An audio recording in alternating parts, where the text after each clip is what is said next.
Hello दोस्तों, कैसे हैं आप सभी। मैं मनदीप स्वागत करता हूं आपका हमारे YouTube channel study with Mandeep में। तो देखिए दोस्तों, आज हमारी लुसेंट की सीरीज के अंदर हम डिस्कस करेंगे मगध राज्य का उत्कर्ष। तो अगर आप हमारे यूट्यूब चैनल पर पहली बार विजिट कर रहे हैं तो दोस्तों सब्सक्राइब ज़रूर कीजिए और अपने दोस्तों के साथ शेयर कीजिए। तो देखिए दोस्तों, चलिए अब हम शुरुआत करते हैं। मगध के सबसे प्राचीन वंश के संस्थापक बृहद्रथ था। मतलब जो मगध के जो सबसे प्राचीन वंश के संस्थापक बृहद्रथ थे। इसकी राजधानी गिरिब्रज थी। मगध का सबसे प्राचीन जो वंश था उसके संस्थापक कौन थे? बृहद्रथ। इसकी राजधानी क्या थी? गिरिब्रज या राजगृह। जरासंध क्या था? वृहद्रथ का पुत्र था। जो जरासंध था वो क्या था? वो वृहद्रथ का पुत्र था। आर्यक वंश के संस्थापक बिंबिसार मगध की गद्दी पर 544 ईसा पूर्व में बैठा था। यह बौद्ध धर्म का अनुयायी था। मतलब कि जो मगध की गद्दी पर आर्यक वंश के संस्थापक बिंबिसार, जो आर्यक वंश का संस्थापक कौन था? बिंबिसार। और ये मगध की गद्दी पर कब बैठा था? 554 ईसा पूर्व। और ये किसका अनुयायी था? बौद्ध धर्म का अनुयायी था। प्रथम भारतीय राजा बौद्ध धर्म का अनुयायी था। यह प्रथम भारतीय राजा था जिसने प्रशासनिक व्यवस्था पर बल दिया। भारत का पहला ऐसा राजा था यह जिसने कि प्रशासनिक व्यवस्था पर बल दिया। आगे देखिए, बिंबिसार ने ब्रह्मादत्त को हराकर अंग राज्य को मगध में मिला लिया। मतलब कि अंग राज्य को मगध के अंदर मिलाने वाला राजा कौन था? बिंबिसार। और किसको हराकर मिलाया था? ब्रह्मादत्त को। बिंबिसार ने ब्रह्मादत्त को हराकर अंग राज्य को मगध के अंदर मिला लिया था। आगे देखिए, बिंबिसार ने राजगृह का निर्माण कर इसे अपनी राजधानी बनाया। तो बिंबिसार ने क्या किया था? जो राजगृह का निर्माण करवा कर राजगृह को अपनी राजधानी बनाया था।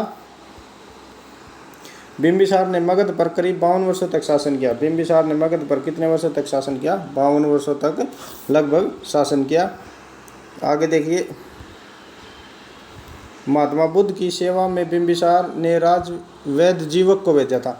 मतलब कि महात्मा बुद्ध की सेवा के लिए जो बिंबिसार थे वो किस धर्म को मानते थे?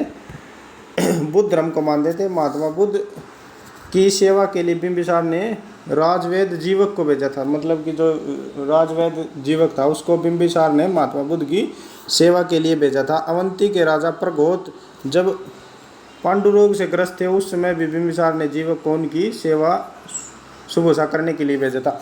मतलब कि महात्मा बुद्ध ने जीवक को बिंबिसार ने जीवक को एक तो महात्मा बुद्ध की सेवा करने के लिए, और जब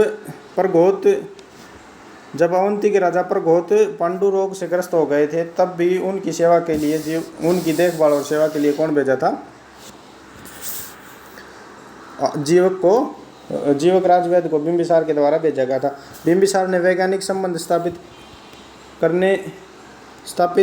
कर अपने साम्राज्य का विस्तार किया। इसने कौशल नरेश प्रेसजनित की बहन महाकौशल्या से, वैशाली के जेठक की पुत्री चलन्या से तथा मध्य देश आधुनिक पंजाब की राजधानी शेमा से शादी की। मतलब क्या है? बिंबिसार ने अपने वैवाहिक संबंध स्थापित कर अपने साम्राज्य का विस्तार किया। मतलब क्या था कि ये अनेक राजाओं की पुत्रियों से शादी करके अपने जो क्षेत्र था उसका विस्तार कर रहा था। किस किस से शादी की थी इसने कौशल नरेश प्रेसजनित की बहन महाकौशल्या से शादी की, वैशाली के चेटक की पुत्री चेलना से शादी की, मध्य देश पंजाब की राजकुमारी शेमा से शादी की। तो बिंबिसार किस प्रकार अपने जो विस्तार था वो बढ़ा रहा था? शादी के द्वारा वैवाहिक संबंधों से अपना जो विस्तार बढ़ा रहा था। बिंबिसार की हत्या उसके पुत्र अजातशत्रु ने कर दी थी। वह 493 ईसा पूर्व में मगध की गद्दी पर बैठ गया। उसका उपनाम कुणिद था। वह जैन धर्म का अनुयायी था। मतलब कि जो बिंबिसार की हत्या किसने की थी? उसके पुत्र अजातशत्रु ने की थी। अजातशत्रु कब गद्दी पर बैठा? 493 ईसा पूर्व वह मगध की गद्दी पर बैठ गया। जो अजातशत्रु का उपनाम क्या था? कुणिक उसका उपनाम था। और अजातशत्रु किस धर्म का अनुयायी था? जैन धर्म का अनुयायी था। अजातशत्रु 32 वर्षों तक मगध पर शासन किया। अजातशत्रु ने कितने वर्षों तक मगध पर शासन किया? 32 वर्षों तक मगध पर शासन किया। अजातशत्रु के संयोग मंत्री का नाम वरस्कार था। इसी की सहायता से अजातशत्रु ने वैशाली पर विजय की। अजातशत्रु के सहयोगी मंत्री का नाम क्या था? वर्षकार था, जिसकी सहायता से उसने क्या किया था? वैशाली पर विजय प्राप्त की थी। आगे देखिए, 461 ईसा पूर्व में अपने माता पिता की हत्या कर उदायीन मगध की गद्दी पर बैठा। आगे क्या है? अजातशत्रु ने अपने पिता की हत्या, बिंबिसार की हत्या की, और अजातशत्रु की हत्या किसने कर दी? उसके पितर उदायीन ने उसकी हत्या कर दी, और 461 ईसा पूर्व वह मगध की गद्दी पर बैठ गया। उदायीन कब गद्दी पर बैठा है? 461 ईसा पूर्व अपने माता पिता की हत्या करके गद्दी पर बैठा। उदायीन ने पाटिलग्राम की स्थापना, जो उदायीन था उसने क्या किया? उसने पाटिलग्राम की स्थापना की। वह जैन धर्म का अनुयायी था। जो उदायीन था वो क्या था? वो जैन धर्म का अनुयायी था। और उसने किसकी स्थापना की थी? पाटलिग्राम की स्थापना उदयन के द्वारा की गई थी। आर्यक वंश का अंतिम राजा उदयन था। उदयन का पुत्र नागदशक था। मतलब जो आर्यक वंश था, आर्यक वंश का अंतिम जो राजा था वो कौन था? उदयन था। और उदयन का पुत्र का क्या नाम था? नागदशक था। नागदशक को उसके आत्म शिशुनाग ने 412 ईसा पूर्व में पदस्थ करके मगध पर शिशुनाग वंश की स्थापना की। मतलब कि नागदशक को, जो नागदशक था आर्यक वंश का अंतिम राजा, उदयन का पुत्र, आर्यक वंश का अंतिम राजा कौन था? उदयन का पुत्र नागदशक। मतलब ये पूछ ले कि आर्यक वंश का अंतिम राजा कौन था? नागदशक था। और ये किसका पुत्र था? उदयन का पुत्र था। नागदशक को उसके आत्म शिशुनाग ने 412 ईसा पूर्व में पदस्थ करके मगध पर शिशुनाग वंश की स्थापना, मतलब शिशुनाग वंश की स्थापना किसने की थी? शिशुनाग वंश की स्थापना किसने की थी? नागदशक ने शिशुनाग वंश की स्थापना की थी। शिशुनाग ने अपनी राजधानी पाटलिपुत्र से हटाकर वैशाली कर दी थी। मतलब जो शिशुनाग वंश की स्थापना किसने की थी? नागदशक ने की थी। और नागदशक ने अपनी नहीं दोस्तों, शिशुनाग वंश की स्थापना शिशुनाग ने 412 ईसा पूर्व की थी। और किसको? इसने अपनी राजधानी पाटलिपुत्र से हटाकर वैशाली में स्थापित कर दी थी। मतलब कि नागदशक ने अपनी राजधानी, शिशुनाग ने अपनी राजधानी पाटलिपुत्र से हटाकर कहाँ कर दी थी? वैशाली। शिशुनाग का उत्तराधिकारी कालाशोक पुनः राजधानी को पाटलिपुत्र ले गया। मतलब जो शिशुनाग का उत्तराधिकारी जो कालाशोक था वो राजधानी को वापस कहाँ ले गया? पाटलिपुत्र ले गया। और जो शिशुनाग ने क्या किया था? पाटलिपुत्र से हटाकर वैशाली कर दी थी। लेकिन जो कालाशोक है वो वापस कहाँ ले गया? पाटलिपुत्र ले गया। शिशुनाग वंश का अंतिम राजा नंदिवर्धन था। मतलब शिशुनाग वंश का जो अंतिम राजा था वो कौन था? नंदिवर्धन था। नंद वंश का संस्थापक महापद्म नंद एवं अंतिम शासक धनानंद था। मतलब कि जो नंद वंश था उसका संस्थापक कौन था? महापद्म नंद, एवं उसका अंतिम शासक कौन था? धनानंद। यह सिकंदर का समकालीन था। मतलब जो धनानंद था वो किसका समकालीन था? सिकंदर का समकालीन। इसे चंद्रगुप्त मौर्य ने युद्ध में पराजित कर दिया और मगध पर एक नए वंश मौर्य वंश की स्थापना की। मतलब कि चंद्रगुप्त मौर्य ने किसको पराजित कर दिया? धनानंद को पराजित कर दिया। और मगध पर कौन से वंश की स्थापना की? मौर्य वंश की स्थापना की। तो नंद वंश का संस्थापक कौन था? महापद्म नंद। और इसका अंतिम शासक कौन था? धनानंद।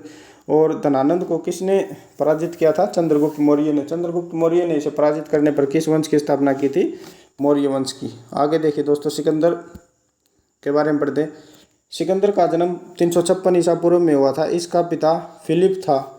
मतलब जो इसका पिता था उसका क्या नाम था? फिलिप। इसका जन्म कब हुआ था? 356 ईसा पूर्व हुआ था।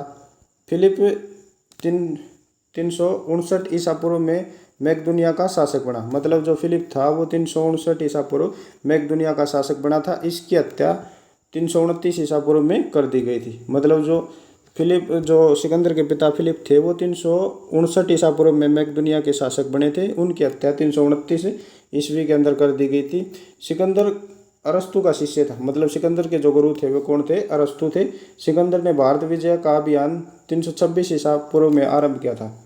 सिकंदर ने भारत विजय का अभियान कब आरंभ किया था? 326 ईसा पूर्व में आरंभ किया था। सिकंदर का सेनापति कौन था? सेलुकस निकेटर सिकंदर का सेनापति था।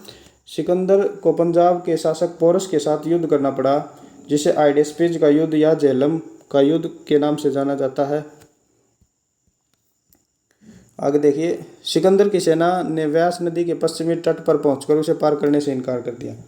मतलब क्या है कि जो सिकंदर ने पंजाब के शासक पोरस के साथ युद्ध करना पड़ा था, जिसे हाइडेस्पिज का युद्ध या झेलम का युद्ध कहा जाता है, जब सिकंदर की सेना व्यास नदी के पश्चिमी तट पर पहुंची तो उसने पार करने से मना कर दिया था। हाइडेस्पिज का युद्ध किस किस के बीच हुआ था? सिकंदर और पंजाब के शासक पोरस के बीच हुआ था।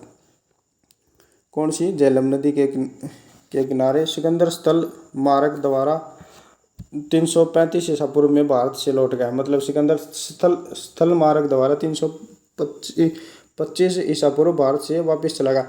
सिकंदर की मृत्यु 323 ईसा पूर्व में बेबीलोन में 33 वर्ष की अवस्था में हो गई। सिकंदर जल सेनापति का नाम निर्याकस था। सिकंदर का जो जल सेनापति था उसका नाम क्या था? निर्याकस। सिकंदर की मृत्यु कब हुई? 323 ईसा पूर्व बेबीलोन में 33 वर्ष की अवस्था के अंदर हो गई थी। सिकंदर का जो जल का सेनापति था उसका क्या नाम था? निर्याकस।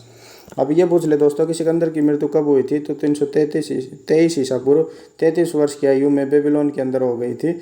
और सिकंदर के जल का सेनापति कौन था? निर्याकस। सिकंदर का प्रिय घोड़ा